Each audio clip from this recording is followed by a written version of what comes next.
Kemudian lanjutan ayat Allah Subhanahu wa taala berfirman, la tukallafu illa nafsak. Tidaklah kamu dibebani melainkan dengan kewajibanmu sendiri. Nah, apa makna dari kalimat ini? Maka dalam Mausu'atut Tafsir dalam Ad-Durr As-Saniyah disebutkan annahu la yukallafu ahadun hidayata ahadin. Maknanya adalah bahwasanya seseorang itu tidak diberi beban, tidak diberi tanggung jawab akan seseorang itu mendapatkan hidayah taufik atau tidak.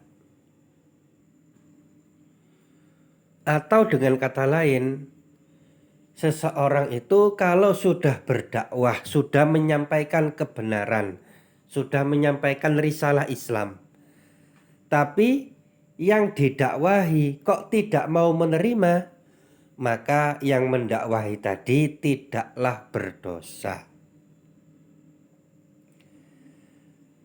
Karena memang seorang manusia itu tidak mampu dan tidak bisa memberikan hidayah taufik, yaitu hidayah yang menjadikan seseorang itu sadar mau menerima Islam.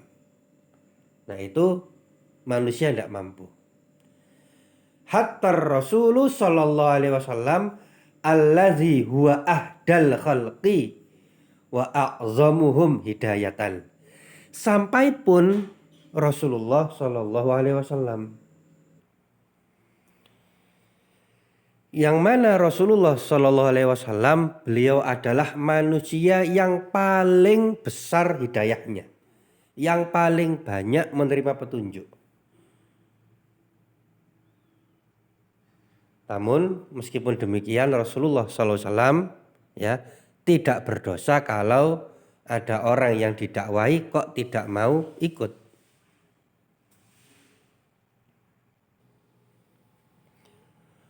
Bahkan Rasulullah sallallahu alaihi wasallam tidak bisa memberikan hidayah taufik kepada orang yang dicintai.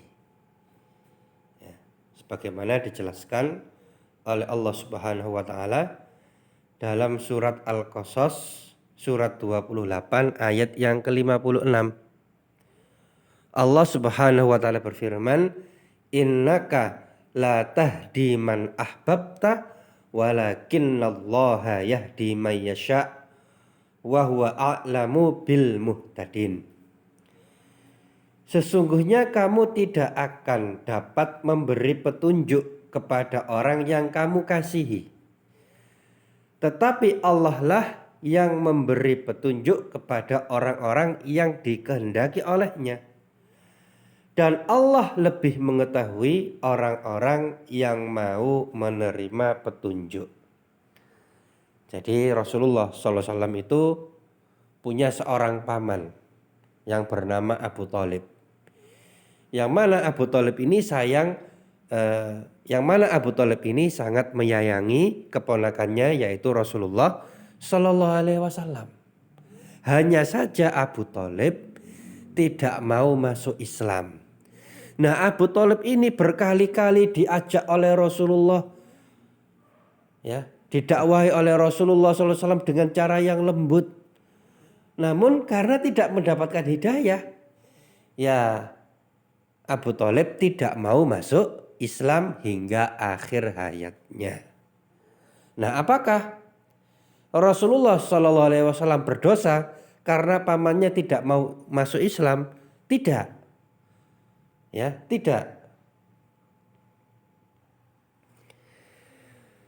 Karena kemampuan Rasulullah SAW dan kita umatnya itu hanyalah sekedar menyampaikan.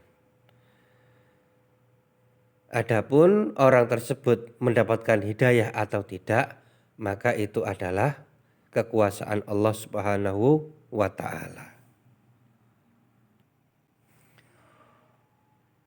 Nah, maka begitu pula termasuk pada zaman kita ini, kewajiban kita adalah menyampaikan Sampaikan dengan ilmiah, dengan cara yang lembut, yang sopan. Tidak boleh kasar, caci maki, tidak boleh. Sampaikan.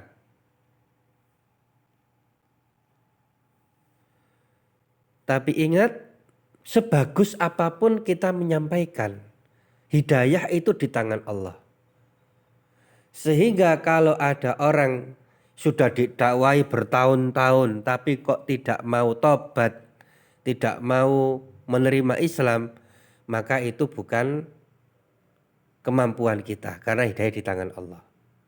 Dan kalau seumpama ada orang yang taubat mau menerima Islam, ya dia bersyahadat karena dakwah kita, maka kita tidak boleh sombong. Kenapa? Karena yang memberikan hidayah itu bukan kita. Yang memberikan hidayah hanyalah Allah Subhanahu wa ta'ala.